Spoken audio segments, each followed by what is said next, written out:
السلام عليكم ورحمة الله تعالى وبركاته. قصة اليوم وعبرة. مر شاب برجل فقير متسول، فتوقف عنده ليقدم له إحسانا، ولكن لما وضع يده في جيوبه وجد أنه قد نسي المحفظة، فاعتذر إلى الفقير قائلا: معذرة يا أبي، لقد نسيت نقودي بالمنزل، وإن شاء الله ستكون النقود معي عند عودتي. فرد عليه الفقير قائلا: عفوا يا ابني، لقد أعطيتني أكثر من الجميع. فدهش الفتى: لكني يا أبي لم أعطيك شيئا بالمرة.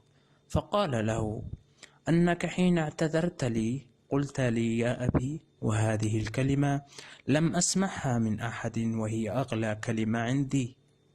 الكلمة الطيبة صدقة.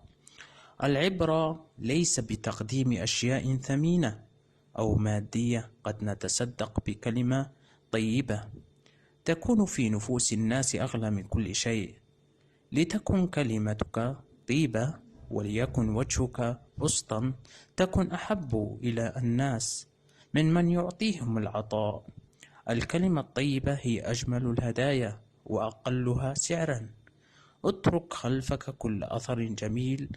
الكلمة الطيبة تقرب القلوب وتذهب الحزن. قال رسول الله صلى الله عليه وسلم: اتق النار ولو بشق تمرة، فإن لم تجد فبكلمة طيبة. مر أحد الصالحين برجل يشوي اللحم فبكى، فقال له: ما لك تبكي؟ أكنت محتاجا للحم؟ قال: لا. فقال له: إذن لماذا تبكي بهذه الشدة؟ فرد عليه الرجل قائلا: أبكي على ابن آدم يدخل الحيوان النار ميتا، وابن آدم يدخلها حيا. فيا رب، أجسادنا لا تقوى على النار، اللهم حرم أجسادنا على النار يا رب.